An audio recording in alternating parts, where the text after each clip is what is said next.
الصلاة والسلام على من كان نبيا وآدم بين الماء والطين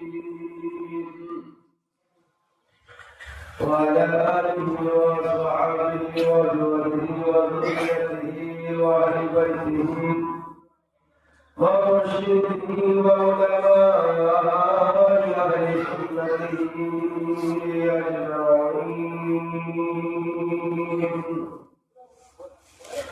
أما بعد فقد قال الله تعالى في كلام المجيد والفرقان الحميد. أعوذ بالله من الشيطان الرجيم. بسم الله الرحمن الرحيم. وما أرسلناك إلا رحمة للعالمين. قال النبي صلى الله عليه وسلم لا يؤمن أحدكم حتى يكون أحب إليه من والده وولده والناس أجمعين. قال الله تعالى في شأن حبيبه إن الله وملائكته يصلون على النبي يا أيها الذين آمنوا صلوا عليه وسلموا تسليما. اللهم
صل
সুযোগ দান করেছেন বা এই মাহফিলের মেহমান হয়ে আমাদেরকে গ্রহণ করেছেন।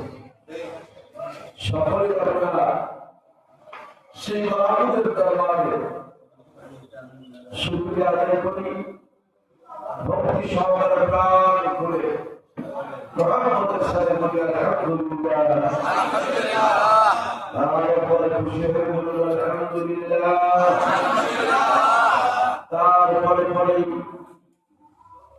যে নবীকে তৈরি না করলে মহান আল্লাহ পাক ওর গায়না কোনো কিছু তৈরি করতে পারে না। বলুন সুবহানাল্লাহ। সেই আল্লাহ পাকের প্রিয় নবী দুলালে আমিনা রাহমাতুল রশিদা বিশ্ব নবী নবী নবী মুহাম্মদ রাসূলুল্লাহ সাল্লাল্লাহু আলাইহি ওয়াসাল্লাম এনার প্রতি মুক্তিটা আল্লাহর প্রতি আল্লাহ বলরা রহমত বর্ষণ থাকুক সকলেই ভক্তি সহকারে সাল্লাল্লাহু আলাইহি আমিন। মহান আল্লাহ তাআলা পবিত্র কালাম কোরআন মাজিদ আমরা সারা জীবন ওয়াজ শুনছি, কিন্তু আমরা কতটুকু করছি বলতে পারবো না। এই কবিতা আপনাদের কিছু জানায় শুধু আগের কথা থেকে কোরআন শরীফ শুনবো, এই আশায় যেন আমরা বসে থাকি। আমাদের যতটুকু দায়িত্ব, দায়িত্বটা পালন করা লাগবে। আমরা পৃথিবীর মালিক নই, আল্লাহর গোলাম। গোলাম হিসাবে আমাদেরকে আল্লাহ পাক কিছু দায়িত্ব দিয়েছেন, সেই দায়িত্বগুলোকে পালন করে আবার এই পৃথিবীর জমিন ছেড়ে পরলোকে যাওয়া লাগবে। এই পৃথিবীর জমিনে আদম পয়গম্বর থেকে আজ পর্যন্ত বহু নরনারী নারী পুরুষ আসলেন, চলে গেলেন। আমরাও যাব। তবে পৃথিবীর জমিনে কিছু মানুষ তাদের সুন্দর চরিত্রের মাধ্যমে পৃথিবীতে অমর করে রেখে, আর কিছু গোলামদেরও আছে, গোলামদের তো নাই জানা, যেমন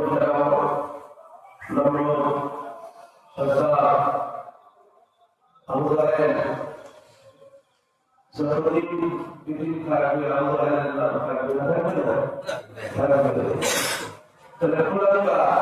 তাদের নাম থাকবে কোথায়? ভালোর মধ্যে নাই। আচ্ছা, ত্রিপুরা এটা ধর্ম করে দেখা আপনাদের গ্রামে আবু জাহেল নাম আছে?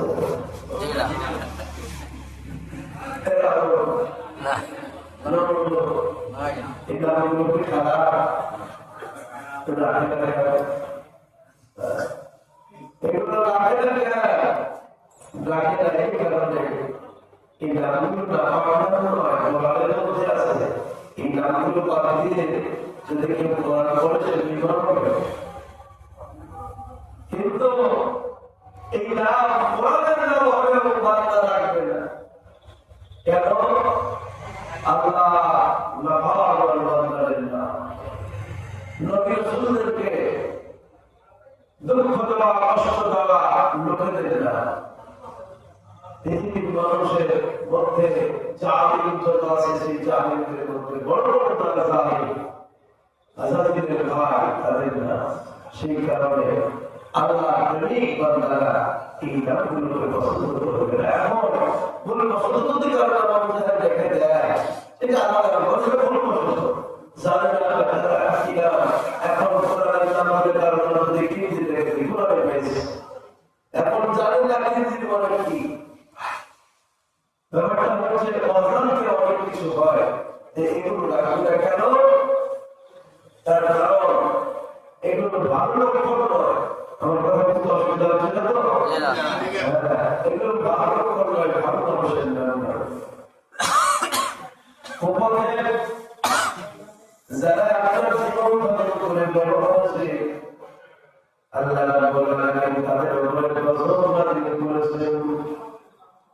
আর শপথে নিজের আত্মাকে আল্লাহর কাছে শপথ নিয়ে যারা পৃথিবীর জমিনে অমর হয়ে জন্মগ্রহণ হয়েছে, আল্লাহ তাদের উপরে গজব করে, তাদের উপরে মুসিবত চাপিয়েছেন।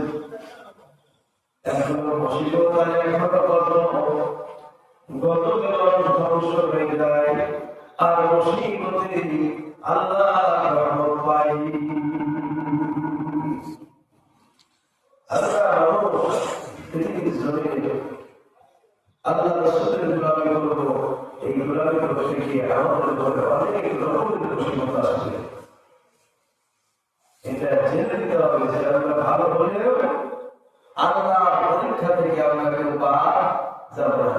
আল্লাহ যদি পরীক্ষা না করে, আল্লাহ যদি মুসিবত বান্দাকে না দেয়, বান্দা কিন্তু সঠিক রাস্তা অনুযায়ী করে না। একেবারে কোনো মানুষের যদি কোনো মুসিবত না হয়, তার মুখের আমাদের মধ্যে আছে। ফেরাউন দীর্ঘদিন বেঁচে ছিল, তার শরীরে কোনো রোগ ছিল না। একেবারে যদি মুক্ত হয়, তাহলে কিছু মনে করবে দীর্ঘ টাইম পেয়েছে, ধন সম্পদ, টাকা পয়সা, ধন ছিল অভাব নাই। শেষ পর্যন্ত সে দেখলো আমার প্রতি কেউ নাই, তাই আপনারা করে বসল। মুসিবত না আসা ভালো নয়, আসাটাই ভালো। আল্লাহ হাবিব করেন মুমিনদের প্রতি, মুমিনদের প্রতি আল্লাহর তরফ থেকে যে মুসিবতগুলো আসে, আর মুসিবতের বান্দারা মুসলমান করে ধৈর্য ধরে মুসিবতের সময়টাকে পার করে। আল্লাহ রাসূল পবিত্র জবানে বলেছেন, ইন্তেকালের পরে হাসরের ময়দানে পৃথিবীর মুসিবতের সময় কি কষ্ট করেছে, এই কষ্টগুলো সব তাদের আমলনামায় নেকি হিসেবে জমা হয়ে যাবে। সুবহানাল্লাহ।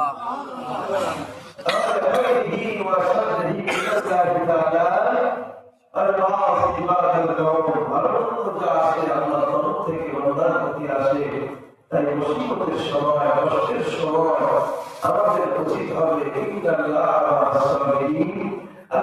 বলেছেন তোমরা শুরু ধৈর্য ধরবে, আল্লাহ রহমত তোমাদের সাথে থাকবে। আমার ভাইরা, বাবারা, আমি আপনাদের সম্মুখে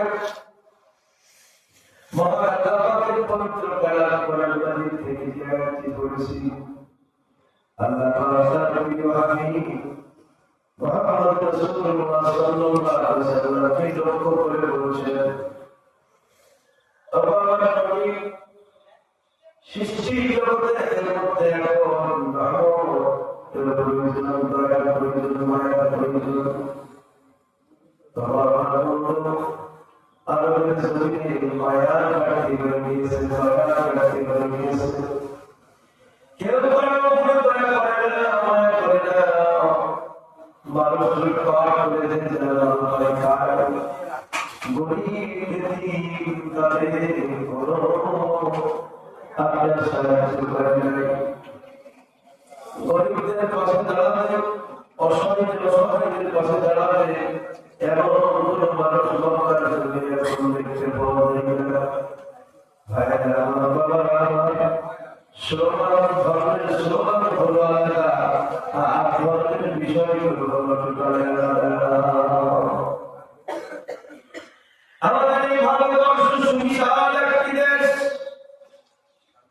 যে দেশে কয়েকটি রাজ্য রয়েছে, বেশ কয়েকটি রাজ্য মিলে বিশাল একটি দেশ আমাদের ভারতবর্ষ। কারণ এই ভারতবর্ষে কত রকমের যদি ধর্ম আছে, তার কোনই শেষ করা যাবে না। মুসলিমের কয়েকটি ধর্ম, সব থেকে উপরে আছে সেটা মুসলমান। সবাই জানে ইসলাম, সবাই ইসলামকে লক্ষ্য করে যে যেমন করে পারছে বানিয়ে খাচ্ছে। ইসলামের বিরোধী যারা, তারা বুঝে নিয়েছে নিজেকে যদি ভাইরাল হতে হয়, নিজেকে যদি জগতের সম্মুখে এগিয়ে যেতে চাও, ইসলামের পক্ষে হও আর আল্লাহর বিপক্ষে হও। ইসলাম ধর্মের পক্ষে যারা আছে তারা ফাইনাল হয়েছে, আর ইসলামের বিপক্ষে যারা আছে তারা ফাইনাল হচ্ছে। ইসলামের পক্ষে যারা আছে তাদের ফায়দা, ইসলামের বিপক্ষে যারা আছে তারা ফাইনাল হচ্ছে। ভাইরা আমার খুব সাবধান, ধর্মটা যেটা তারা করছে তারা বোঝাচ্ছে বলা ঠিক হবে না কেন? আর মোবাইলে ফেসবুকে মানুষ দেখছে, জনগণ দেখছে, জাতি দেখছে, সারা পৃথিবী দেখছে, যারা সনাতন ধর্ম দাবি করছে, সনাতন ধর্মের এক ধরনের প্রলোভন, যারা আসলে ওরা ধার্মিক নয়, ওরা ধর্মের ভাব বোঝে না, তারা ধর্মের পোশাক পরে মানুষকে বুঝাচ্ছে আমরা ধার্মিক। ধার্মিক মানুষের কোনো মানুষের কোনো প্রচার করতে পারে? দেখেছেন বাস্তবিক কোনো সাধু সন্ন্যাসী কোন ধর্মের উপর আঘাত করেছে? আরে সাধু মানে তো পরিষ্কার, যাদের অন্তর পরিষ্কার, দিল পরিষ্কার। বহু সাধু আছে, বহু সাধু ভক্ত আছে, তারা দাঁড়িয়ে বিশ্বাস করে না, বসে বিশ্বাস করে। বহু ভক্তকে আমরা দেখেছি তারা নিজের জামা কাপড় পাক পবিত্র রাখে, পেশাব ফিরে পানি নেয়, নাহলে কুনুত দেয়। তারা কারো মানুষের উপর অত্যাচার করে না। জীবজন্তু পশু পাখি, মানুষ জন্তুর দ্বারা জীবজন্তু পশু পাখির উপর অত্যাচার করে না। এরা তো ধার্মিক। যেখানে গেলে যার কাছে মানুষ আশ্রয় পায়, যেখানে শান্তি পাবে,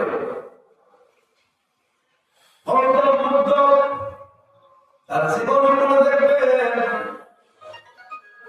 গৌতম বুদ্ধকে জিজ্ঞাসা করা হয়েছিল, তার শিষ্য ভক্ত জিজ্ঞাসা করল, পৃথিবীর জমিনে আপনি বিশেষ বুদ্ধ, তার কোন বুদ্ধ আছে? এই বুদ্ধ মালিকে আমি বলতে পারবো না, তবে আমার মনে হয় সেই জমিনে সেই জামানায় বুদ্ধ মানে নবীও হতে পারে। সেই বাংলায় আমি বলছি না নবী, কিন্তু এ বুদ্ধ মানে কি, অর্থ কি, শব্দ কি? কারণ ওনাদের যখন জিজ্ঞাসা করা হয়েছিল, ওনার শিষ্য বলেছিলেন, জিজ্ঞাসা করেছিলেন যে হুজুর আপনার ঘরে কি কোনো বুদ্ধ আসবে? তো বুদ্ধ বলেছিল, হ্যাঁ অবশ্যই একজন আসবে। অবশ্যই একজন আসবে। তিনি লক্ষ্য করে দেখিয়ে দিয়েছিলেন পৃথিবীর শান্তি একমাত্র কর্তার জমিনে গাড়ি ব্যবহার করতে লুকিয়ে আছে। গাড়িটা পর্বত দেখালে পৃথিবীর অন্য কোনো পর্বত পাহাড় দেখালেন না কেন? পৃথিবীর সব থেকে বড় উঁচু লম্বা চওড়া পাহাড়ের নাম হল হিমালয়। এই হিমালয় পাহাড় দেখিয়ে দিতে পারতেন, হিমালয় না দেখিয়ে অন্যান্য কোনো পাহাড় পর্বতের কথা না বলে বললেন গাড়িটা পর্বত মালা মানে কি? ওই গাড়িটা আপনারা নবী দয়াল নবী আখির জামানার পয়গম্বর রহমতের ভান্ডার নবী মুহাম্মদ রাসূলুল্লাহ সাল্লাল্লাহু আলাইহি সাল্লাম বসে আল্লাহর ধ্যানে মশগুল থাকবেন। জিবরাইল আলাইহিস সালাম এসে নবীকে আল্লাহর পবিত্র কোরআন নাযিল করবেন। এই পৃথিবীর জমিনে যে নবীর উপর কোরআন অবতীর্ণ হবে, তিনি হচ্ছেন শান্তি। মানবী লক্ষ্য করে দেখালেন কি গাড়ি গায়ে শান্তি লুকিয়ে আছে, মানে শান্তির দূত ওই গাড়ি গায়ে। ভাইরা আমার, বাবারা আমার, বুঝতে পারা যাচ্ছে আদম পয়গম্বর থেকে ঈসা পর্যন্ত এবং আরো অন্যান্য ধরনের যত বড় বড় বিষয়গুলি সাধু বেঁচে আছে, তারা আল্লাহর হাবিবের বিপক্ষে নয়, তারা পক্ষে আছে।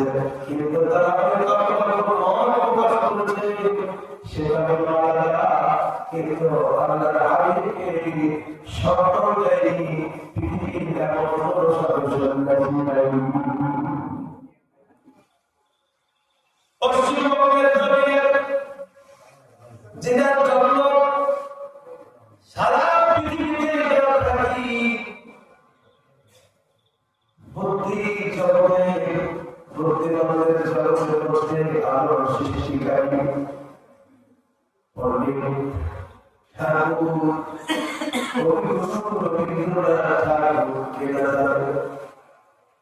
পৃথিবীর কোনায় কোনায় মানুষ জানেন কবিগুরু রবীন্দ্রনাথ ঠাকুর লক্ষ্য করেছেন কি দেখবেন লোকটা যুবক করেছেন স্মরণ করেছেন নবীকে। নবী আবার যুবক করতে ভালোবাসতেন হিসাব করুন এই কর্মসূচি নবীর স্মরণ করতে ভালো করেছেন। মাথায় রাসূল পাগড়ি পরতেন। আমি অনেক ছবিতে দেখেছি পাগড়ি পরেছেন। আল্লাহ রাসূল পাগড়ি দেখেছেন নবীরা দেখেছেন কিন্তু এখানে নিচে একটা প্রকাশ করে দিয়া দাঁড়িয়ে সাথে সাথে বসার করে দিয়েছেন। বড় বড় মানুষই আমি তার বিরোধিতা করছি না বোঝাবার জন্য আমি বলছি আপনারা আমার নবী বলেছেন দাঁড়িয়ে রাখো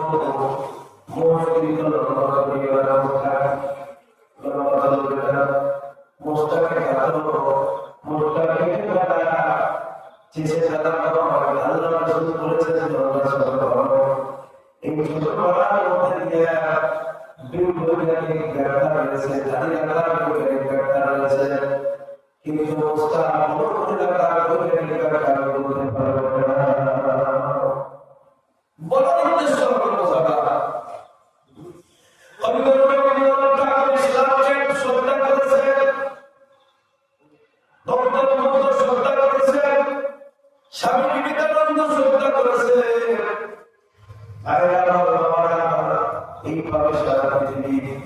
যত বেশি যত সাধক আছেন এখন পর্যন্ত আমরা দেখতেছি মোবাইলে বর্তমান সময়ে যারা ভালো ভালো বেশি সাধু সন্ন্যাসী তারা আল্লাহ নবীর বিপক্ষে নয় নবীর বিপক্ষে তাহলে এরা কারা যারা নবীর বিপক্ষে জালিয়াতি করছে এরা আসলে ধার্মিক নয়। এরা আসলে ফল খায় না ফলে খাচ্ছে কিছু গুলো আছে দেখেন এটা ফল খায় না কিছু গুলো আছে গা খাচ্ছে এরা ভালো পালন করে না এরা ধর্মের কাজ চালানো ভাইরা বুদ্ধিজীবী মানুষ আল্লাহ এই ভারতবর্ষ সুবিধা রাখতে এই দেশ এই দেশ দাবিতে অন্যান্য দেশে যেমন সম্ভব হয়েছে আমার দেশে আল্লাহ সম্পদের ভক্তিদের দেয় আমরা কোনো সময় আরো করে চাচ্ছি আমরা ঝামেলা আমরা ঝামেলা কাটাতে যাব না। আল্লাহ পবিত্র কোরআনে আল্লাহ পাক বলেছেন লাকুম দীনুকুম ওয়ালিয়া দীন তাদের ধর্ম তারা করবে আমাদের ধর্ম আমরা করব। এই আমাদের উপরে মুসলমানদের আমল থাকবে তারা আমাদের জুলুম অত্যাচার থাকবে না। ইসলাম কোনদিন কারো উপরে জুলুম অত্যাচার করবে না। ইসলাম যার নাম তিনি তো মুহাম্মদ সাল্লাল্লাহু আলাইহি ওয়াসাল্লাম আল্লাহ পাক তিনাকে তো বলেছেন ওয়া আরসালনাকা ইল্লা রাহমাতাল লিল আলামিন। হে বিশ্ববাসী তোমরা শোনো আমার বন্ধু আমার মুহাম্মদকে আমি জগৎবাসীর জন্য সৃষ্টি জগতের জন্য সারা আলামের জন্য আমি রহমত করে পাঠিয়েছি। আমার নবী কেমন রহমত এই যে আপনারা আজকে মসজিদে বসে আছেন আল্লাহ তাআলা মসজিদে বসা আল্লাহ নবী মসজিদে বসে আছেন অনেক সাহাবীকে মসজিদে আছেন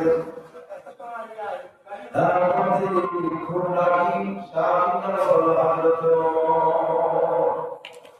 হযরত ওমর রাদিয়াল্লাহু তাআলা হলেন রাবি সাহেব ছিলেন, রাবি মানুষ ছিলেন। আজীবনের কোনো কথা আল্লাহর কোনো বিষয় উনি সহ্য করতে পারতেন না। ওনার দরবারে একজন মুসলমান আর একজন ইহুদি দুইজনে এসে হাজির হলো, একটা ফায়সালা হলো। তো ইহুদি বলল, হুজুর এই ফায়সালাটা একবার হয়েছে, এই ফায়সালাটা একবার হয়ে গেছে, দ্বিতীয় নম্বরে আপনার কাছে এসেছে। বলে কিরকম? কোথায় ফায়সালা হয়েছে?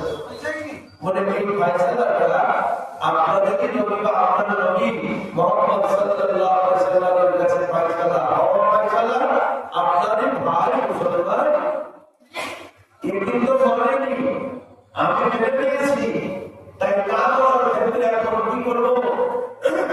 আবার আপনার কাছে বললো যে ওখানে কি ফায়সালা করবো, সেই কারণে আমাকে আসতে হয়েছে। আমি আসতাম না, আমি আপনার নবী মুহাম্মদ সাল্লাল্লাহু আলাইহি ওয়াসাল্লামের ফায়সালা মেনে নিয়েছিলাম। এখন না আমাকে কেন্দ্র করে আপনার দরবারে আসতে হলো। তো হুজুর ছেলে শুনে বিচার করলেন। হযরত ওমর রাদিয়াল্লাহু তাআলা বললেন, ঠিক আছে, ওখানে ফায়সালা যখন করা হয়নি, এবার উপযুক্ত ফায়সালা আমি ঠিক করে দেব। হযরত ওমর রাদিয়াল্লাহু তাআলা ঘরে ঢুকলেন, তরবারি চলতেছিল, তরবারি দাঁড়িয়েছে, কোনো কথা কাউকে কিছু না বলে মুসলমান দাবিদা লোকটার দরজা খুলে দিল। ইসলামকে যারা অবলম্বন করতেছে এরা বাবার হালাল সন্তান। ইসলামের যারা দুশ্মনী করতেছে, আজেবাজে কথা বলতেছে, জানবেন এরা হালাল দেওয়া অন্য কিছু হতে পারে। হযরত ওমর রাদিয়াল্লাহু তাআলা তারপর ইহুদিরা মুসলমান কাটলেন কেন?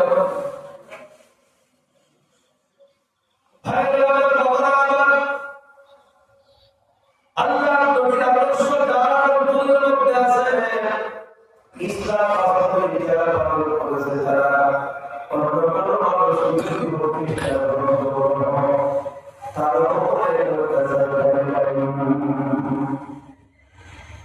ইসলাম সূক্ষ্ম বিচার করেছে। মদিনার জমিনে এরকম হয়ে গেল, হযরত ওমর রাদিয়াল্লাহু তাআলা একজন মুসলমানকে কতল করেছে বিচার চাই। আন্দোলন সৃষ্টি হয়ে গেল। হযরত ওমর রাদিয়াল্লাহু তাআলার বিরুদ্ধে কেস ফাইল হয়ে গেল। ওমরের বিরুদ্ধে আল্লাহর নবীর দরবারে যখন কেস করা হলো, আমরা নবীর সাক্ষী, আপনার উম্মতের সাক্ষী, যে লোকটাকে হযরত ওমর কতল করেছে, লোকটা পাকা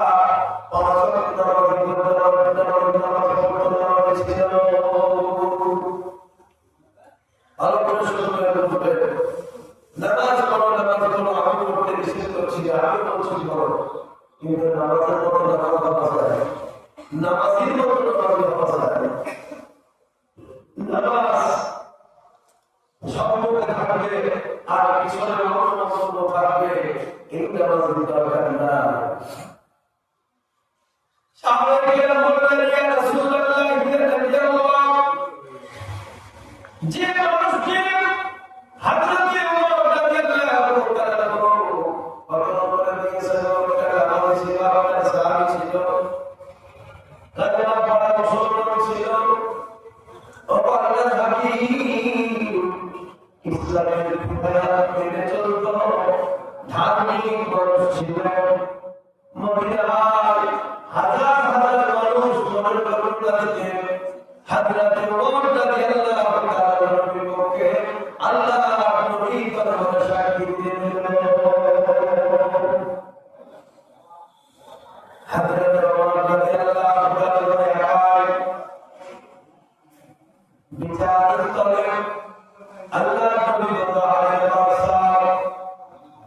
জিজ্ঞাসা করলে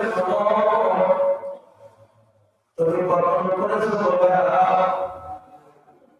তবে তুমি একজন মুসলমানকে কখন করেছো, ইমানদারকে কখন করেছো। সেই কারণে আজকে তোমার কখন কাটা হবে। আল্লাহর হাবিব হিসাব মতো জমিনকে বলা হযরত ওমর রাদিয়াল্লাহু তাআলা নিজের কেসে নিজের উকিল, নিজের ব্যবসার উকিলরাই সবাই পক্ষে কে সাক্ষী দেবেন। হযরত ওমর রাদিয়াল্লাহু তাআলা বললেন, ইয়া রাসূলুল্লাহ, ইয়া নবী আল্লাহ, আমি কতল করেছি, আমার হাতটায় কতল হয়েছে, এটা সত্য, কিন্তু নবী গো, আমার কসম করে আমি বলতেছি, এই মদিনার জমিনে আমি কোনো ইমানদার নবীর কষ্টে কতল করি না।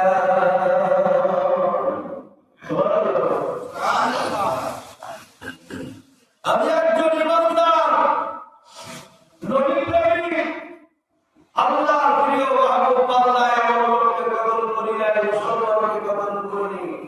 আমি কতল করেছি একজন বেঈমানকে, মুনাফিককে। সাহাবায়ে কেরাম সবাই সাক্ষী দিল, হযরত ওমর হিসাব মতো মিথ্যা কথা কয়, যে লোকটা কতল করেছে লোকটার পিছনে নামাজ পড়তো, বাবা এটা জামাতে আসতো, নামাজ ছিল মুসলমান, আমরা সবাই সাক্ষী দিয়েছি। হযরত ওমর রাদিয়াল্লাহু তাআলা এবার তিনি বলছেন, ওদের সাক্ষী যখন গ্রহণ করলে আমার সাক্ষী নেন। ইয়া রাসূলুল্লাহ, ইয়া হাবিবাল্লাহ, পৃথিবীতে জমিনে যে নামাজি দাবি করে আমি নামাজি, এই পৃথিবীর জমিনে যে মুসলমান দাবি করে, ইমানদার দাবি করে, অথচ আল্লাহর রাসূলের ফয়সালাকে অস্বীকার করে, যে নিজেকে ইমানদার দাবি করে আর আল্লাহর হাবিবের ফয়সালাকে অস্বীকার করে। ও আমার নবী, যা তুমি তওবা করবেন আমার ফয়সালা হবে, আমি তাকে নবী প্রেমিক নামাজি ইমানদার বলে গণ্য করি না। বলা যাবে যে আল্লাহর রাসূলের বিধান অমান্য করবে, নামাজ পড়বে, মুনাফিক লোকটা ফাঁকবাজ, ধান্দাবাজ। ইসলাম সূক্ষ্ম, অসূক্ষ্ম নয়, সূক্ষ্ম। ইসলামের নিয়ম বিধান অযথা আগে বলে ইসলামকে কলঙ্ক করা যাবে না। ইসলামের দুশমন, রাসূলের দুশমন, কোরআনের দুশমন সেই সময় পড়েনি যখন ইসলাম কোরআন পৃথিবীর মাটিতে চলাফেরা করছিল। বলে স্বয়ং কোরআন হচ্ছেন মুহাম্মদুর রাসূলুল্লাহ সাল্লাল্লাহু আলাইহি ওয়াসাল্লাম। 30 পারা কোরআন, এই কোরআনের অপর নাম মুহাম্মদুর রাসূলুল্লাহ সাল্লাল্লাহু আলাইহি ওয়াসাল্লাম। তার কারণ এই কোরআন পূর্ণ প্রচার করে আল্লাহ দেননি। আল্লাহ পাক দিয়েছেন নবী মুহাম্মদ রাসূলুল্লাহ সাল্লাল্লাহু আলাইহি ওয়াসাল্লামকে কোরআন করেছে। আমরা তো লিখিত করেছে দেওয়া করি, আর সরাসরি যে কোরআন আল্লাহর বাণী কোরআন আকারে জিবরাইল সাল্লাল্লাহু আলাইহি ওয়াসাল্লাম নবীজিকে দিয়েছেন, সে কোরআন নবী ছিলেন, সে কোরআন নবীর কাছে। তো সেই নবী যখন মদিনার জমিনে ঘুরে বেরিয়েছেন, মানে কোরআন ঘুরে বেড়াচ্ছে, নবী যখন বলছেন মানে কোরআন বলছে, সেই কোরআনের হেফাজত করেছেন আল্লাহ। সেই সময় কত মানুষ চেষ্টা করেছিল দিন দুনিয়ার বাচ্চাকে ধ্বংস করবো, নষ্ট করবো, এ কোরআন গায়েব করে দিব, করতে পারেনি। এখন কি হলো? এখন তো যারা আছে কোথায় কি ঘটনা বললো তার পিছনে শুনে টাকা ভাড়া করবো, এই আমরা হারিয়ে ফেলছি। এর থেকে আর বড়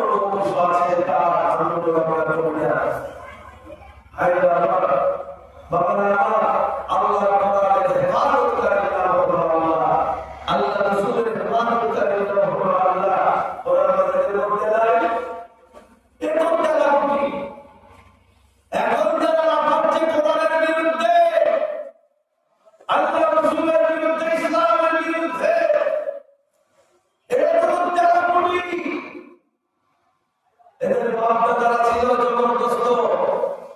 এদের একটা বাপের নাম ছিল আব্রাহা। শুনেননি? এদের একটা বাবার নাম দাদুর নাম আব্রাহা। আল্লাহ তাআলা বাইতুল্লাহ ভাড়ার জন্য শত শত হাতির দল যোদ্ধা সমাবেশ করে নিয়ে এসেছিল।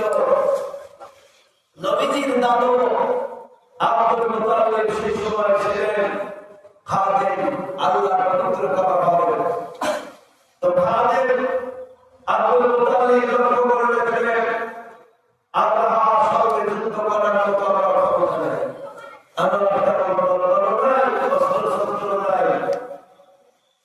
আব্রাহা মক্কার জমিনের উপরে জুলুম অত্যাচার করে মক্কাবাসী কিছু মনে করুন ভেড়া বকরি যাই হোক জোর করে তারা দল উঠিয়ে নিয়ে চলে গেছে।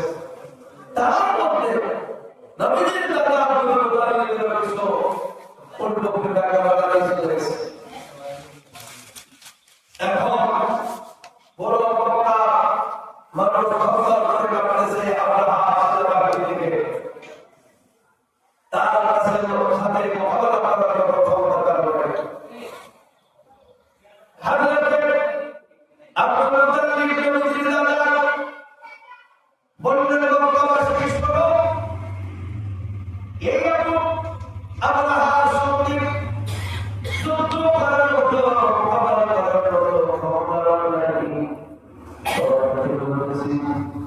এবারে মালিক আল্লাহ, তবে তোমরা আমার বলা নাই কিছু দিনের জন্য তোমরা টাকা করবে এসব মোকাবেলা করা যাবে না। বিরাট শক্তিশালী এর কাছে যত বড় বড় হাতি এসেছে এর সঙ্গে মোকাবেলা করার ক্ষমতা নাই। নবীজির দাদা আব্দুল মুতালিবের কথায় মানুষ বলে পূর্ণ বলে আশ্রয় স্থলে যাচ্ছে। হযরত আব্দুল মুতালিব নবীজির দাদা আব্রাহার কাছে গেল। আব্রাহার কাছে ছিল নবীজির দাদা আব্দুল মুতালিব মক্কার সরদার আমি আব্রাহার কাছে সে আসবে বসিয়ে কত হবে আমাকে গিরে বলবে আল্লাহর কাবা ধ্বংস করিও না, আমার কাছে রশিদ এই কথাগুলো বলবে। কিন্তু নবীজি দাদা আব্দুল মুতালিব সাহসের সাথে আল্লাহর কাছে গেলেন। হিসাব মতো হয়ে নবীজি দাদাকে বসতে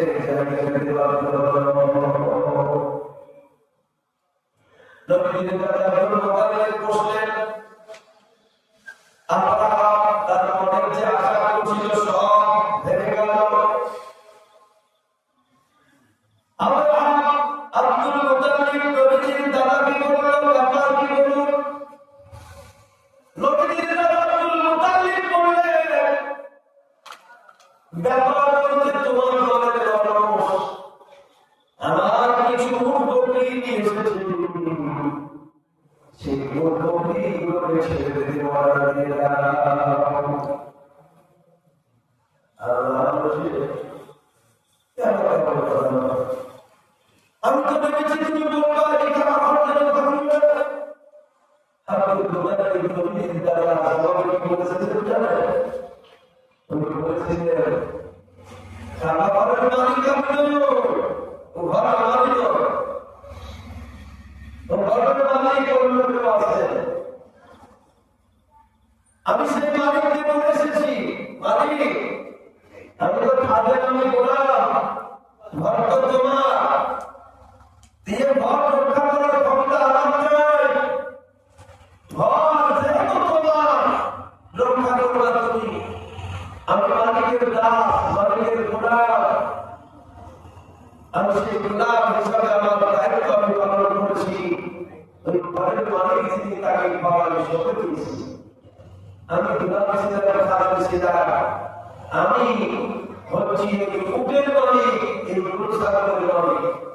এই গরু ছাগল ভেড়া যারা ভেবে নিচ্ছেছ, এগুলো হলো আমার। তাই আমার জিনিসগুলো আমি নিতে এসেছি। আর যার ঘরের খাতে করি তাকে আমি বলে এসেছি, আমি এখন চলে ওর সঙ্গে যুদ্ধ করার আমার ক্ষমতা নাই, আমার তেমন শহর নাই, তেমন অস্ত্র নাই, কিছু নাই, আমি কমজোর, ওর সঙ্গে যুদ্ধ করবো। তাই আমি মালিকের ঘর মালিককে সঙ্গে দিয়েছি, তুমি আমার উপভোগী ঘাড়া যারা দিয়েছ সেগুলো তোমার কাগজ দিয়ে বলো, সেগুলো আমার দিয়ে দেবে। আব্দুল মুতাল্লিব নবীর দাদা, তিনি উপভোগগুলো নিয়ে আসলেন। এখন আল্লাহ এসে আমার রাস্তার পুরস্কার, আমার রাস্তায় বাধা দেওয়ার আর কেউ থাকলো না। আমার আল্লাহ কোরআন পড়ুন, জ্ঞান অর্জন করুন।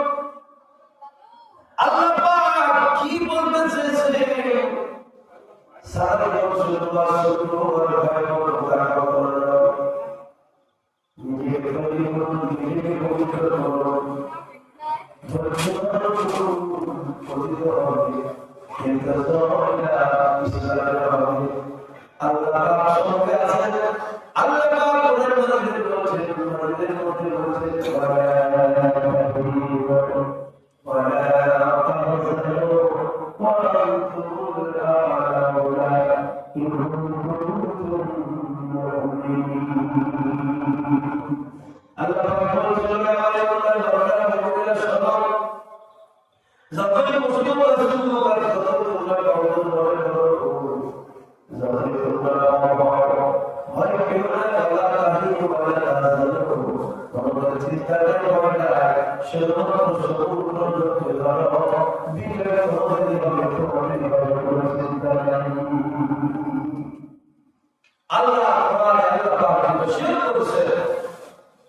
সেটা শেয়ার থেকে আমাদেরকে সুযোগ দিতে হবে। আর নিজেকে সৎ হিসাবে পৃথিবীর জগতে আপনার পরিচালনা করতে হবে, সৎ হিসাবে আমাদেরকে জীবন ধারণ করতে হবে। কোন মানুষের অন্যায় আমরা যাবো না। আমরা করবো নদীর সঙ্গে অবশ্যই বুঝতে হবে। মুসিবত এসেছে, মুসিবত অবশ্যই থাকবে না, এবং একটা দিন আসবে রহমতে তবদীল হয়ে যাবে, রহমতের বদলে যাবে, চিন্তা নেই। আল্লাহ হুকুম যখন দিল, আল্লাহ হুকুম দিলেন, আল্লাহ হুকুম দিলেন বাকি বাকি তাওহীদুল বিহিজাতিল মুসলিমিন ফাজআলাহু আল্লাহ ফি মাকুল। আল্লাহ এই সূরার মধ্যে তার ঘটনা বলে দিয়েছেন। আল্লাহ পাক হুকুম দিলেন এক ধরনের বাকি জানাতা বলি আগামী ঝাঁকে ঝাঁকে তারা আসলো, ছোট ছোট পাথর মুখে করে নিয়ে এসেছিল। আল্লাহ নিজে ধ্বংস করলো, তার দল হাতি ঘোড়া যা ছিল সব ধ্বংস হয়ে গেল। আল্লাহ রক্ষা করলেন কে? আল্লাহ। আল্লাহ রক্ষা করেছে। তাই ভাইরা আমার ভারতবর্ষের মাটিতে আমি সর্বত্র ধর্মের মানুষ ধর্ম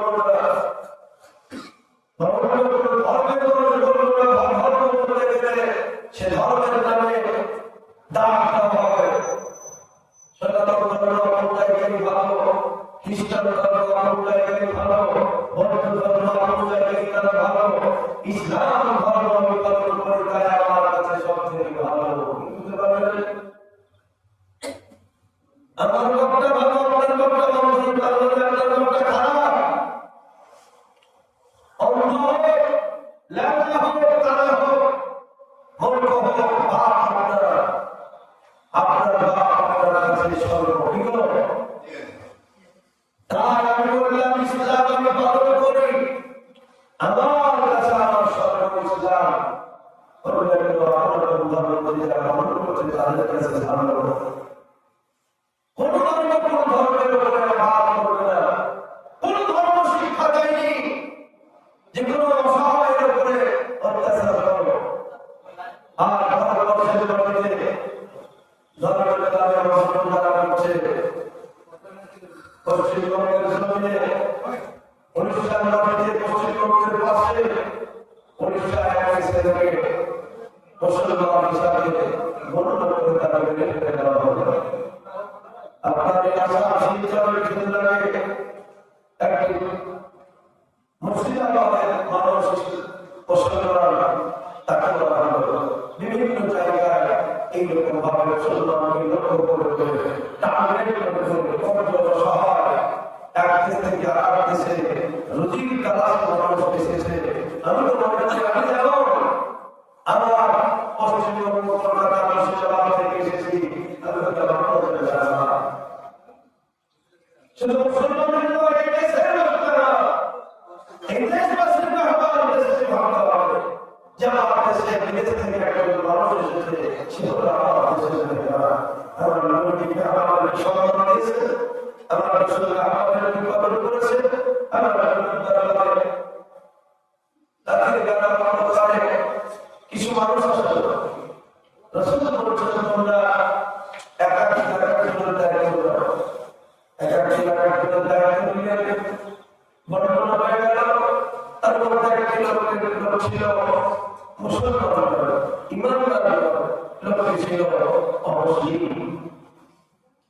আল্লাহর হাবিব অমুসলিমকে জায়গা দিলেন।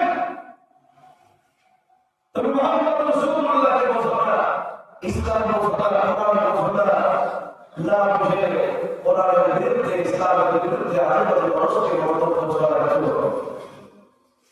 আল্লাহ রাসূলুল্লাহ আলাইহি ওয়াসাল্লাম বললেন, বাবু চিন্তা নাই, রাসূলুল্লাহ সাল্লাল্লাহু আলাইহি ওয়াসাল্লাম আল্লাহ নবী নিজের গ্রহণ করে লোকটাকে সুন্দর করে ভালো করে খাবার দিয়ে খাবার খাওয়ার পরে সুন্দর করে থাকার জন্য ব্যবস্থা করে দেবে। লোকটাকে আমি তো বাবা ভ্রমণ করতে যাবো গেছে, তারপরে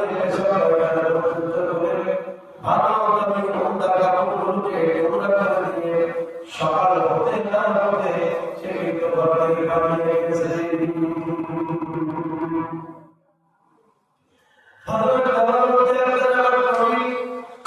লোকটার জন্য যখন আসলে দেখতেছেন ঘর আপনাদের অবস্থায় করে আছে। আল্লাহ মুহাম্মদ রাসূলুল্লাহ সাল্লাল্লাহু আলাইহি ওয়াসাল্লাম নাপাক কাপড় নিয়ে এসে নিজের হাতে রাসূল পরিষ্কার করছেন। সুবহানাল্লাহ। তুমি এই ইসলামের কলঙ্ক করো, তুমি আসলে ইসলাম বোঝো না। ভাইরা বাবা, এক শয়তান দেখবেন দেখতে পাওয়া যাচ্ছে, আসল শয়তান বাংলাদেশে। শয়তান হাফেজের কোরআন ছিল, কয়েকবার হজ করেছে, তারপরে ভারতে এসে তিলকধারী হিন্দু সেজেছে। সারা ভারতে হিন্দু সেজে এই কবি তাণ্ডব লাগিয়ে বেড়াচ্ছে। বাংলাদেশি মানুষ এর নিজের কোনো অস্তিত্ব নেই। সনাতনী বলে দাবি করে মাথা না করে কপালে তিলক লাগিয়ে ধরা পড়ে গেছে বাংলাদেশে। কোরআন পড়ছে, আপনি যে কোরআন ছিল কবি নয় আয়রা, সে বোঝাচ্ছে ইসলাম ইসলামের উন্নত সোজা। আর মানুষকে বিভ্রান্ত করে নিজের ফায়দা লাগার জন্য এই অ্যাক্সিডেন্ট ইসলামের মধ্যে নয়, এই কোন ধর্মের মধ্যে নয়। হচ্ছে মুনাফিক, মুনাফিক হচ্ছে মুনাফিকের চরিত্র আল্লাহ তাআলা হাদিসের মধ্যে বলেছে। আল্লাহ আকবার মিনাল মুনাফিকি মান ইয়াকুলু আমান্না বিল্লাহি ওয়া বিল ইয়াউমিল আখির ওয়া মা হুম বিমুমিনিন।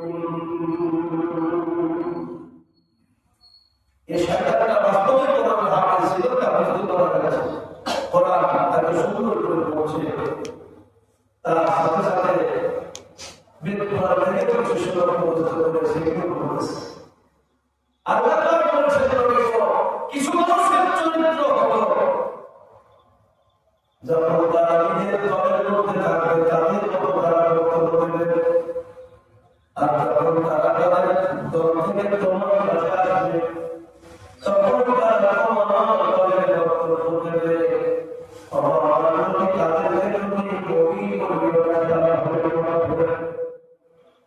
মুনাফিকের চরিত্র দুই রকম, যেমন হাতি দেখেছে হাতির বাইরে যে দুটো লম্বা দাঁত থাকে আমরা বলি হাতের দাঁত, কিন্তু হাতের দাঁতগুলো খাওয়ার জন্য থাকে না, জীবাণুর জন্য থাকে না। হাতের দাঁত আসলে লোকের ভিতরে খাবার জন্য দরকার, আর বাইরে লম্বা যে দুটো দাঁত এটা নিজেকে রক্ষা করার জন্য। এই দাঁতার হাতির মতো চরিত্র এই মুসলমান এই সনাতন ধর্মের দাবিদার সনাতনীয় নয়। সনাতন ধর্ম সনাতন ধর্মের যারা বেশি মহারাজি সন্ন্যাসী সাধু মন্দিরে গিয়ে মসজিদে গিয়ে হামলা করলো না, কোন গির্জায় গিয়ে তারা হামলা করলো না, কোন মুসলমানকে রাস্তায় ধরে পিটালো না। ভাইরা আমার বাস্তবে যারা ধার্মিক ধর্ম পালন করে কোন মানুষকে কেউ আঘাত করতে পারে না, ধর্ম এটাই শিক্ষা দেয়। দুঃখের বিষয় ভারতের বহু ধর্ম পালন করে, কিন্তু ভারতের শান্তি নেই। এমন একটা দেশে বসবাস করছে আমরা যে দেশে ধর্মের অভাব নাই, ধর্ম পালন করলে মানুষ শান্তি পাবে, কিন্তু সেই জগতে সেই তারা দেশে শান্তি নেই। ভাইরা আমার বাবারা খুব সাবধানে চলাফেরা করুন। আল্লাহ রাসূলের কাছে আছে থাকবে, তবে আল্লাহ রাসূলের কথা যারা আছেন বিগত দিনের যারা ছিলেন তারা কষ্ট করেছেন, আমাদের কষ্ট হবে, ভবিষ্যতে যারা আছে তারাও আমাদের কষ্ট পাবে। কিন্তু সময় ঠিক আসবে নদীর কোন পারে ও কোন করে এই তো নদীর খেলা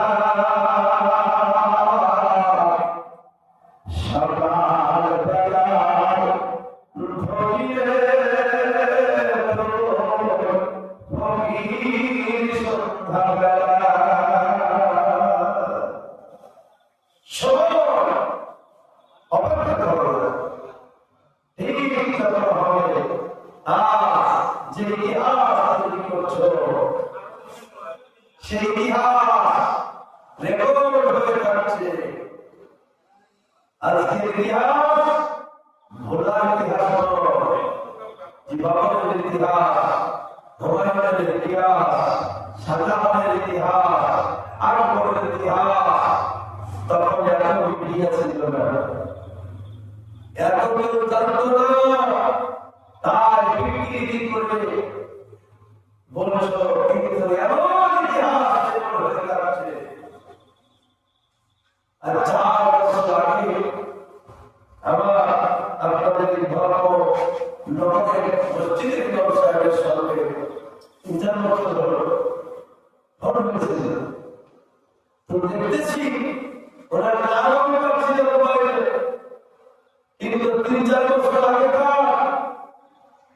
যে নাম্বার আমি কথা বলেছি তার থেকে নাম্বার বড় মাত্র জীবনের নাম্বার চলে আসছে। আপনি হিসাব করতে পারেন তো সবল করবো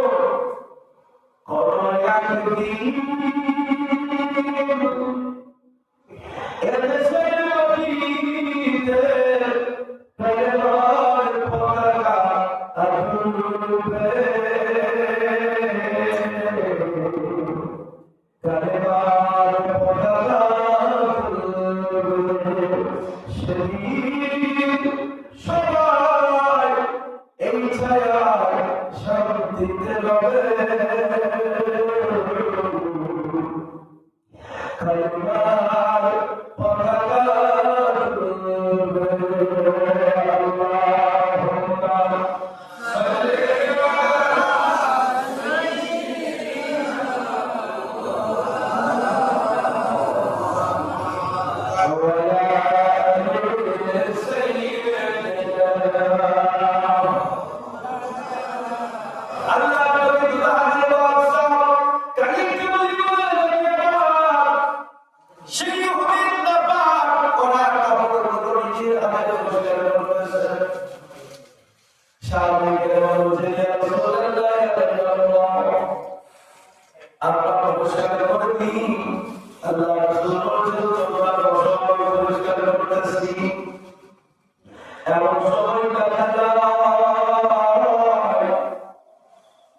সাহাবীদেরকে যুদ্ধ করার দেন নাই। নবীজির ভক্ত ছিল, সিপাহী কাউকে তৈরি করেন নাই যুদ্ধ করার জন্য। ভক্ত আলাদা, সিপাহী আলাদা। সিপাহী গাদ্দার হতে পারে, ভক্ত কোনদিন গাদ্দার হয় না। এই দেশের যারা রক্ষক, তারাই গাদ্দারি করে দেশটাকে ধ্বংস করতেছে। আসলে এরা দেশের ভক্ত নয়, এরা হলো সিপাহী। তার মানে সব সিপাহী নয়। সিপাহীদের মধ্যে দেশের মহব্বতওয়ালা সিপাহী হলো আলাদা, তাদের মধ্যেই কিছু গাদ্দার আছে, সেগুলো হলো আলাদা। আবার নবীর দলে যে সাহাবীরা ছিলেন, তারা কেউ গাদ্দার ছিল না, ওয়াফাদার ছিলেন, নবীর প্রেমিক সাহাবী ছিলেন। তিনারা নবীর প্রেমে জীবন দিয়েছেন, রক্ত দিয়েছেন, বিবি বাচ্চায় তিন করে দিয়েছেন। তারা কোনো সময় যুদ্ধের ময়দান থেকে ফিরে আসে নাই।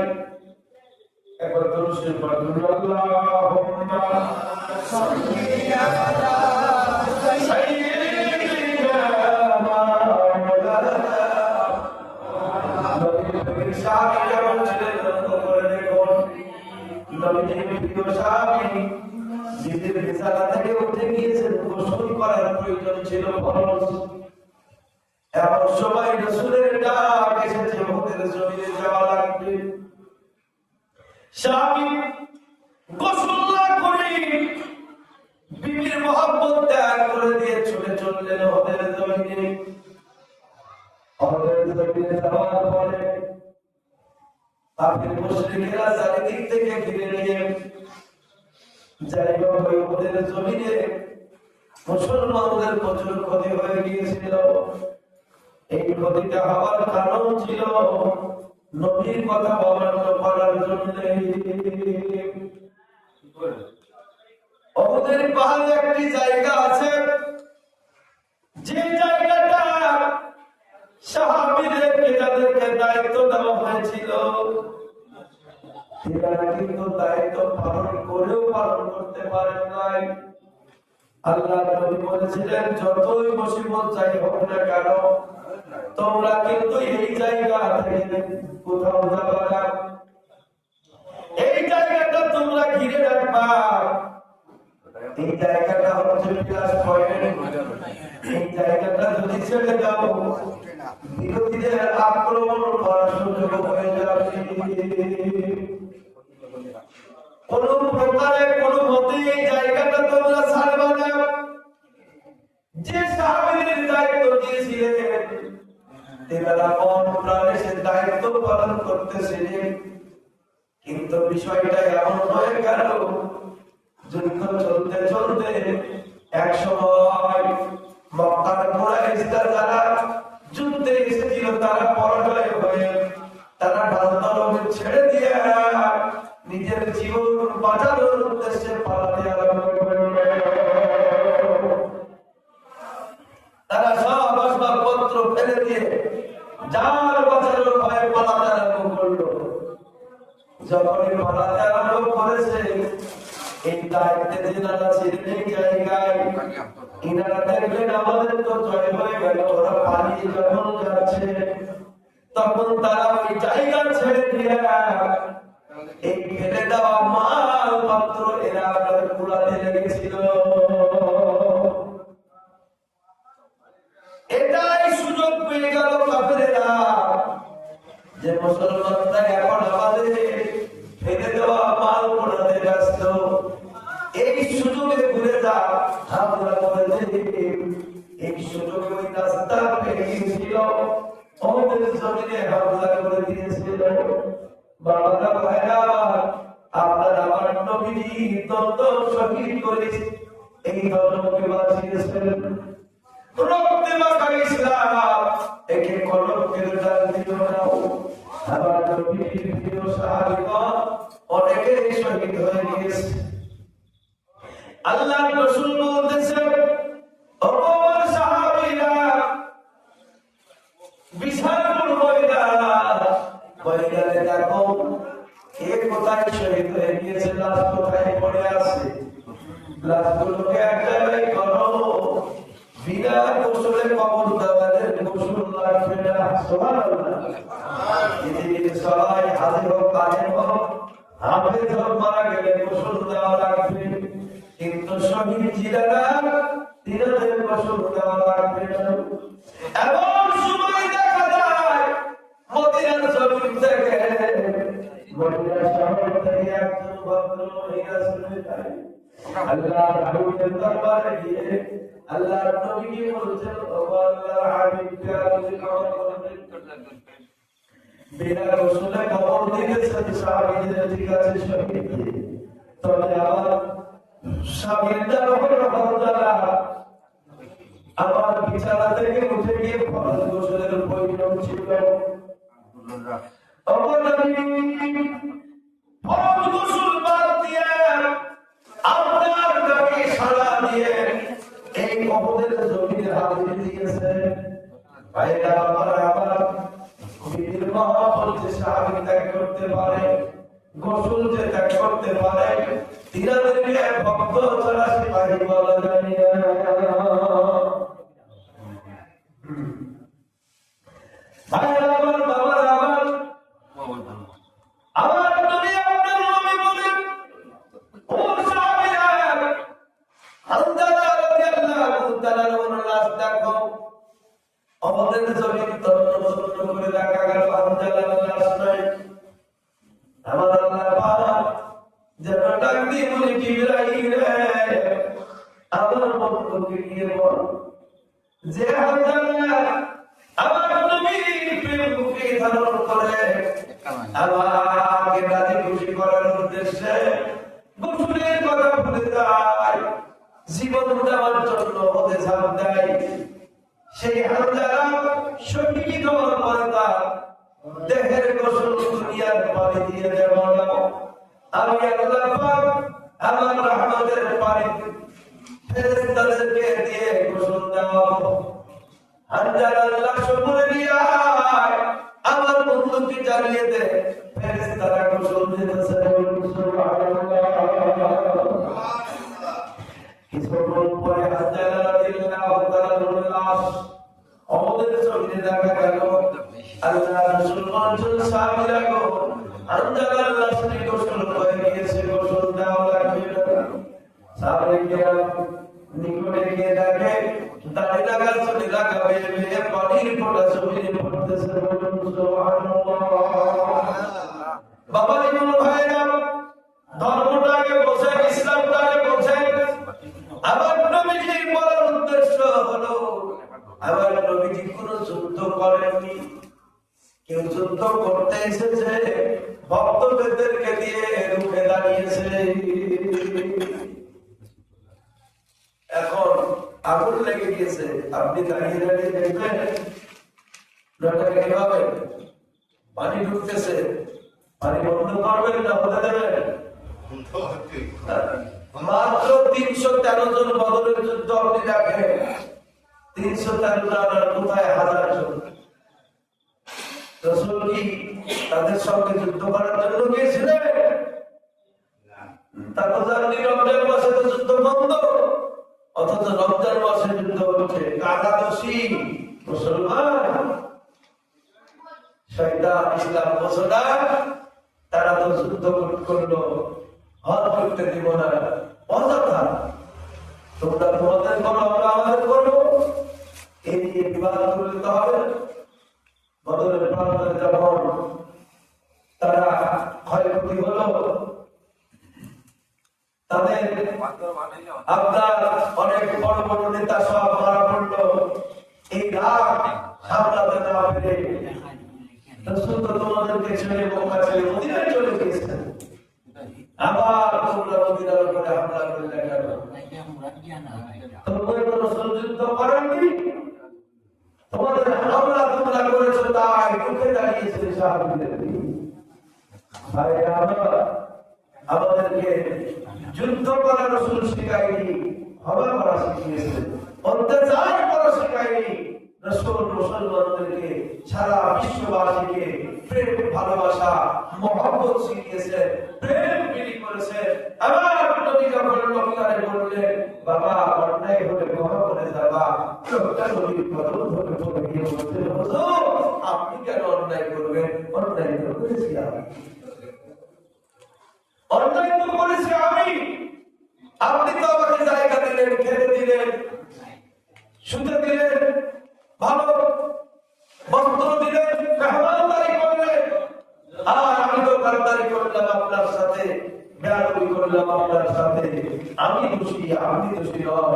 আপনি আমার ক্ষমা করে দেন। কদম ধরে পড়ে কালেমা শাহাদাত লা ইলাহা ইল্লাল্লাহ ওয়া আশহাদু আন্না মুহাম্মাদান আবদুহু ওয়া রাসূলুহু বলে মুসলমান হয়ে গেল। এই হলো ইসলামের চরিত্র, এই হলো ইসলামের ইতিহাস।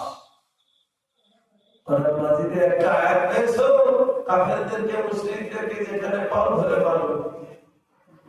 এই আয়াতের উপর এখন আমল চলবে না, ওটা তখনকার ছিল। আচ্ছা, একটা ছেলে যদি বারবার আপনার অঙ্গীকার ভঙ্গ করে তখন কি করবেন? ওটা দিতে হবে না? কি বলে ফুটান দিতে হবে? আপনাদের ভাষায় তো বারবার মনে করুন ভাইয়ের সাথে আমার মনে করুন এই গিলাসটা এখানে রাখছি, আর আমি বলছি ভাই গিলাসটা হটাই ওটা, ও বারবার হটাই, আর বারবার চাই ভাই গিলাস হটাই ওটা। এখন বারবার যদি হটাইতে রাখতে হবে, কি করবে না? অঙ্গীকার পত্রে সই করছে মুশরিক কাফিরেরা, আর বারবার অঙ্গীকারকে ভঙ্গ করছে। সেই কারণে আল্লাহ বলছেন, নবী গো, যে মুশরিক কাফেররা আপনার সঙ্গে অঙ্গীকার করে, অঙ্গীকার ভঙ্গ করে, তাদেরকে যেখানে পাবেন সেখানে ধরে আর পিটান। শুধু আয়াত পড়লে হবে, আয়াত বুঝতে হবে যে মারতে কেন হুকুম দিয়েছে। আপনি একটা মানুষকে অকারণে মারবেন, আপনার জেদ্দরি করা হবে। আবার কায়দা কৌশল নিয়মের মধ্যে ফেলে সরকার আপনাকে ফাঁসি দিয়ে মেরে ফেলবে, তাই না বাবা? তাহলে ওখানে বিষয়টা একটা হলো এরকম, যারা অঙ্গীকার ভঙ্গ করেছে সেই কাফের মুশরিকদেরকে যেখানে বাবা ধরে মারো, সেই সময়ের কথা ছিল।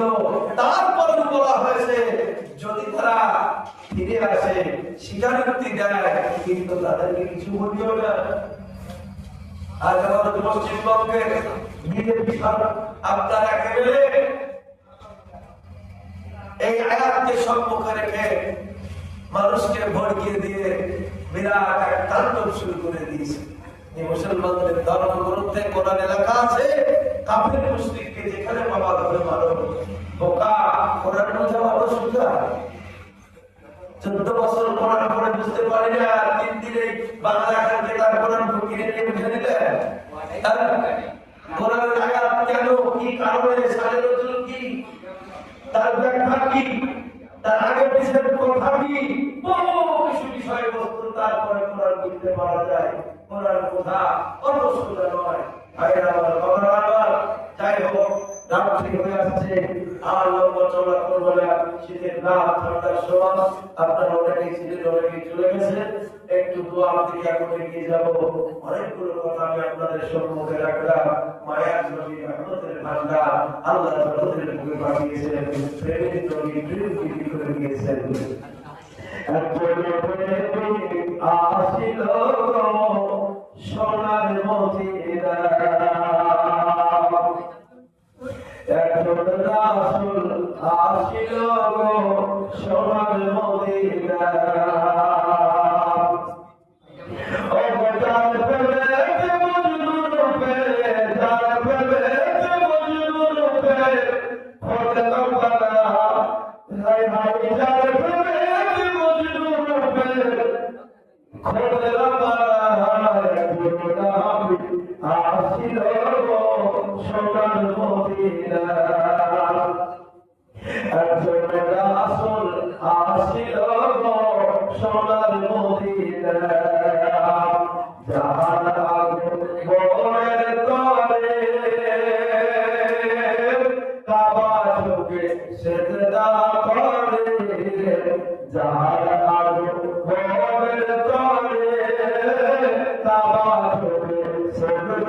করে তিনি মোদের মায়ার নবী তিনি মোদের মায়ার নবী সাহেব আলীরা এখন নামে আসিল সোনার মদিনায় রাসূল আসিল সোনার মদিনায় জাল ফেলেছে মজনু রূপে খোদা কবরা হায় হায় জাল ফেলেছে মজনু রূপে খোদা কবরা নামে আসিল সোনার মদিনায় দয়াবের আগমনে রামাজের সদনা করে তিনি মোদের মায়ার নবী তিনি মোদের মায়ার নবী রহমতের খাজানা এখন নামে আসিল সোনার মদিনায় জাগতে রবি শশী আনন্দেতে হলো খুশি ও মনের পশু কর্ম পড়ে ও মনের পশু কর্ম পড়ে হয়ে দিওয়ানা এখন রাবে আসিল সোনার মদিনায় ও জান ফেলেছে মজনু রূপে খোদা কবরা হায় হায় জান ফেলেছে মজনু রূপে খোদা কবরা এখন রাবে আসিল সোনার মদিনায় নবী সালামু আলাইকা ইয়া রাসূল সালামু ইয়া হাবিব সালামু আলাইকা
صلوا عليه وآله اللهم صل على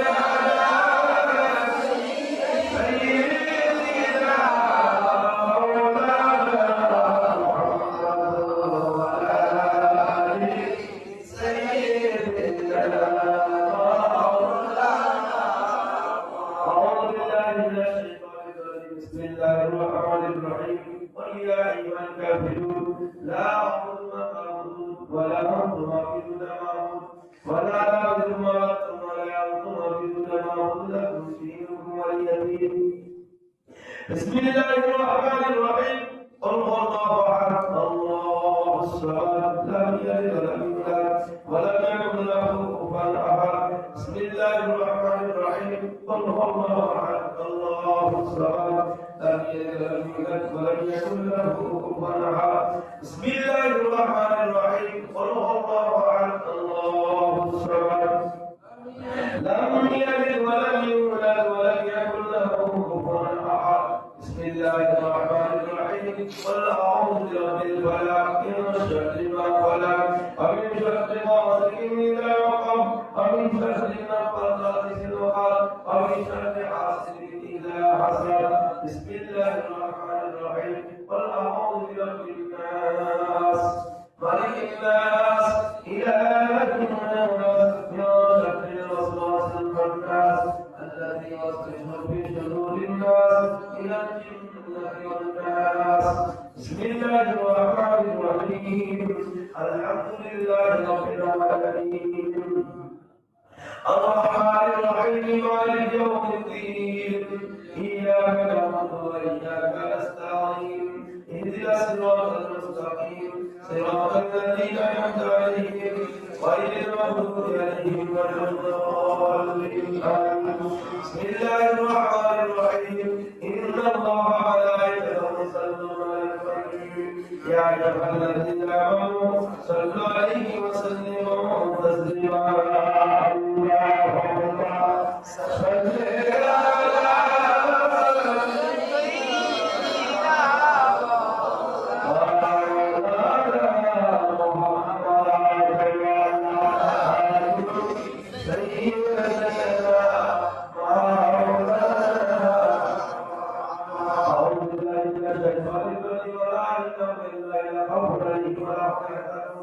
على الذين آمنوا وكانوا يتقون. سبحان ربك رب العزة عما يصفون وسلام على المرسلين والحمد لله رب العالمين. الله آمين. الحمد لله رب العالمين العاقبة للمتقين. الصلاة والسلام على سيدنا وسيد الأنبياء والمرسلين وعلى آله وصحبه أجمعين. رب العالمين وفيدة المقدر के लिए अगर दोनों का साथ तमाम पर मेरा हाथ रखिस. अल्लाह पाक हमारे बंदों ने की वक्त पर कैसे नहीं जाएगा और एक से जिले में की सुन की सर तुम्हारा बंदा करो मुश्किल. अल्लाह पाक तुम्हारा बंदा तमाम पर मेरा हाथ कैसे जारी कर दे हमारे मुर्ते की आशा आकांक्षा और आशा की मुसीबत. रब अलमीन तुम्हारा हबीब सबका है और के कबूल करेगा और एक हिदायत कबूल करो और दूसरे जाकिर पढ़ना तारे से तुम्हारा मंदर वाले या सब किसी को सब अशहादा चीजें करेছে মসজিদের জন্য কাজ. আল্লাহ পাক সবাইকে তুমি কবুল মঞ্জুর করে নাও আমাদেরকে কবুল করে নাও. আল্লাহ তোমার হাবিবের দরবারে সুরক্ষিত কবুল করো. নবীদের আল্লাহ সাহাবী কিরাম সাহাবী কিরাম যত নবী রাসূলগণ শুধু আছেন আল্লাহ পাক তোমার নবীর বান্দা বান্দির দরবারে কবুল করো. আল্লাহ তাআলা সারা বিশ্বের প্রতি রহমত বর্ষণ করো. বর্ষণকে আমাদেরকে দান করো. আল্লাহ পাক ইনসানদেরকে আমাদেরকে সুশীল রাখো. হেদায়েত যারা পাবে তাদেরকে হেদায়েত দান করো. আল্লাহ পাক আমাদেরকে হালাল রিজিক উপায় করার তৌফিক দান করো. আল-বুদ্ধি বাড়িয়ে দাও ছেলে মেয়েদের. আল্লাহ এই মজলিসকে কবুল করে নাও. তোমার বান্দারা বড় বিনয় করে মন্ত্রী করে কষ্ট করে মসজিদ মন্দির সাজিয়েছে. আল্লাহ তাদের বিনয়গুলোকে কবুল করো. রব্বুল আলামিন এইভাবে প্রতি বছর আমার এই মৌকিক সালাতের বয়সে তৌফিক দাও. সত্যদের গতি বাড়িয়ে দাও. পাঁচ ওয়াক্ত নামাজ বাড়িয়ে দাও. আদান নির্বাহ তৌফিক দাও. সৎ পথে চলার তৌফিক দাও. আল্লাহ তুমি চালাও.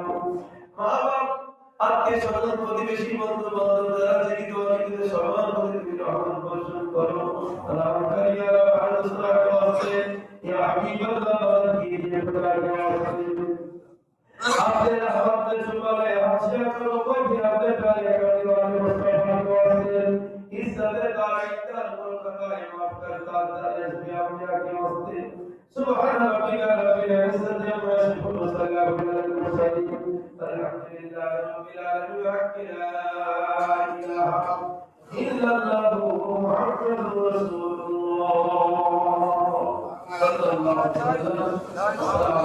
अलैहि वसल्लम